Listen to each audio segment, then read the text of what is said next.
Let's go now to our friend Beimnet Abebe from Galaxy Trading. As always, Beimnet, welcome to Galaxy Brains. Thank you for having me. That was very eccentric. Well, it's a big day, Fed Day. It is. Super Bowl. Super Bowl. Is it still the Super Bowl, or is it like the Canadian football finals?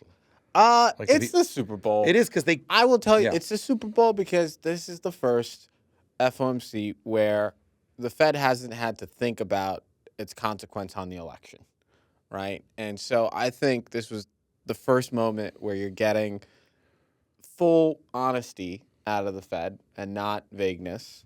And so I think Powell used it to basically, pivot the market in the direction that he saw fit, which was there's real inflation risk in the market. Trumponomics is inflationary. Mm-hmm. We have solid growth and stuff, but to his words, they need to see further progress on inflation before cutting again.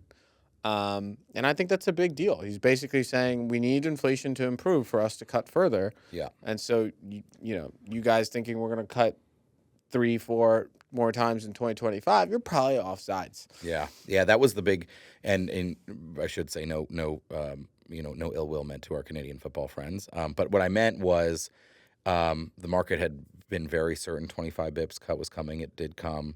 But I guess you're right. What ended up being, and it ended up being a big markets day because of this, right? What happened? I mean, look at Bitcoin over my shoulder. So basically, we got a hawkish cut, right? Like, it was a cut, but basically set the bar higher for future rate cuts. And, you essentially had, the market start to price in a much less accommodative rate policy path, right? So you had the 5-year point in U.S. Treasury sell off by like 12 basis points or so. You have 10-year yields testing a very crucial level at 450, right? That's the back end of the market. If you do DCF of all assets, right, like it's pegged on where long-run rates are expected to average. So that's genuinely bad for risk, and it looks like we're about to break that level. NASDAQ was off over 4%, right? And I think a lot of it speaks to just kind of the positioning and the froth going into the event. And I think the frothiest asset class in markets right now was probably crypto going in. And so when you had these, kind of risk-off hawkish impulse as a function of the Fed, like crypto followed, right? It lagged a little bit because you had the ETF buy window and there was some support, but once like 103K gave way in Bitcoin, it was, right down to the next liquidity point, which was 100K. Alt saw a huge flush out as well.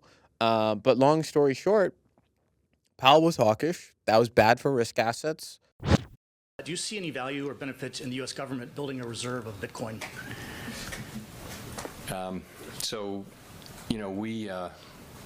We're not allowed to own Bitcoin. The Federal Reserve Act says what we can own, and we're not looking for a law change. That's the kind of thing for Congress to consider, but we are not looking for a law change at the Fed. Bitcoin and crypto is still a risk asset, particularly on sensitive days like FOMC, where the algos and market makers take over, et cetera. And so you had a very substantial sell-off in crypto, and I think it was entirely justified. There's no day that the NASDAQ should be down 4% plus and Bitcoin is unchanged. One day, maybe. If it really becomes a flight to quality asset, like Larry Fink has said. But think about it this way. What happens to gold in a risk-off scenario? Everything goes to correlation one. Just to dollars. Like it's the last place you people go. Go to dollars. Go straight to cash. They I did sell see DXY, risk assets. DXY. Gigabit. Yeah. Euro through 104. Dollar CAD fresh highs on the year. I mean, it is like people are scrambling to buy dollars because, one, think about it this way. Dollars are not only a flight to quality trade, but they're also a carry trade because the relative yield differential is still like very positive. Right. And so, it depends on what currency you're looking at, but let's say Euro or CAD, for example. And so in these kind of moments, it becomes positive carry and a risk off hedge at the same time. So it's really powerful. You're getting paid to go risk off, basically. Correct. Yeah. And it looks like you might be getting paid more because there's real risk that inflation goes higher. And they might not cut more, right? So they might not cut more. Yeah.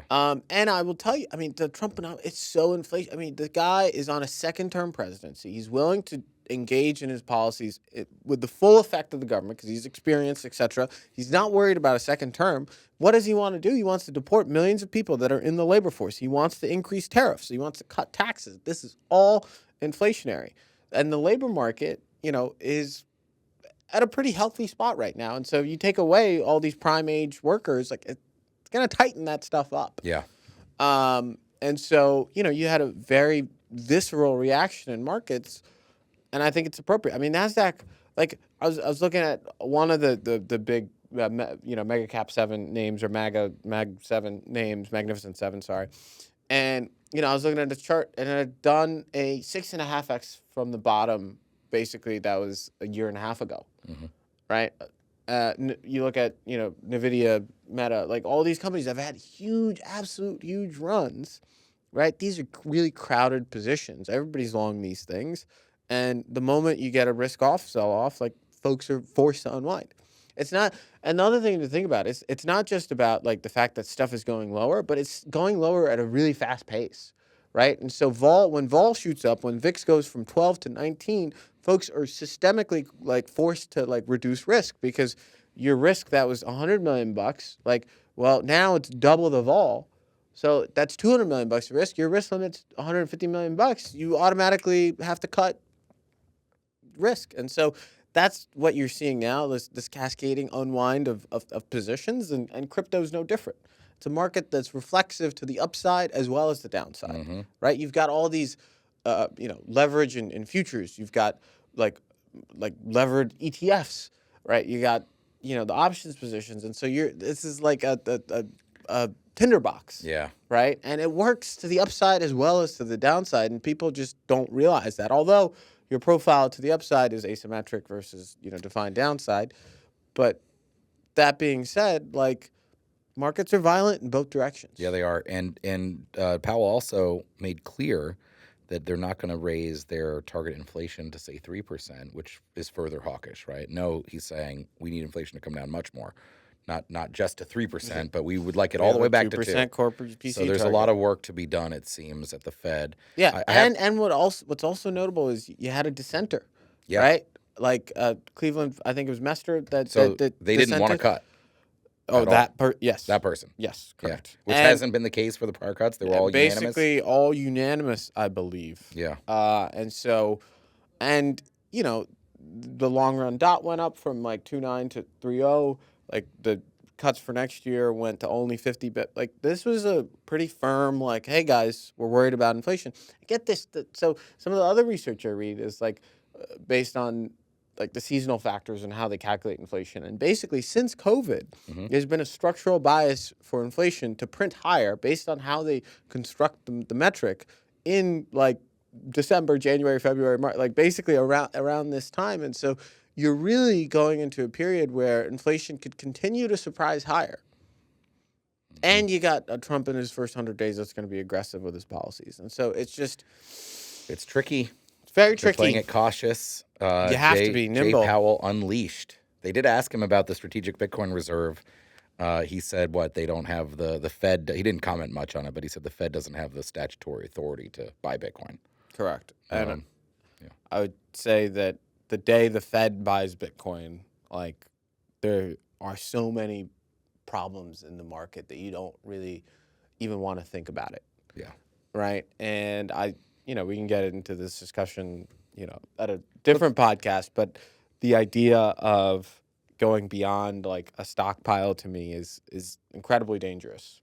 And from a philosophical standpoint, it raises so many moral hazards that I think it's a little naive to kind of push those kind of agendas.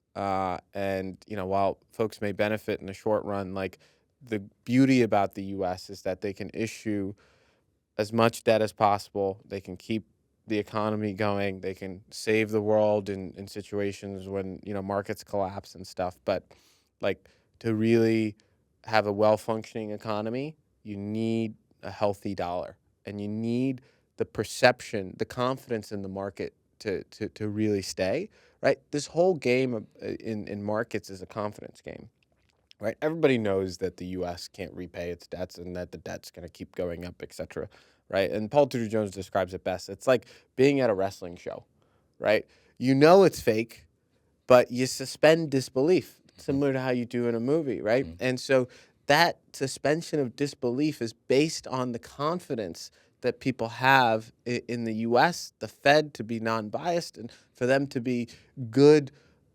stewards of one of the best economies in history.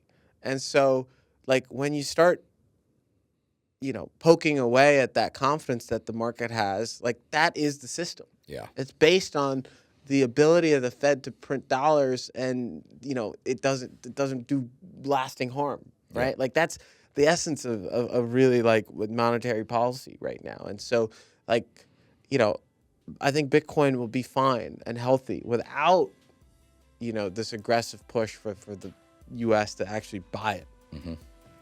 All right, we'll leave it there. My friend Beimnet Abebe from Galaxy Trading, as always, thank you so much. Pleasure.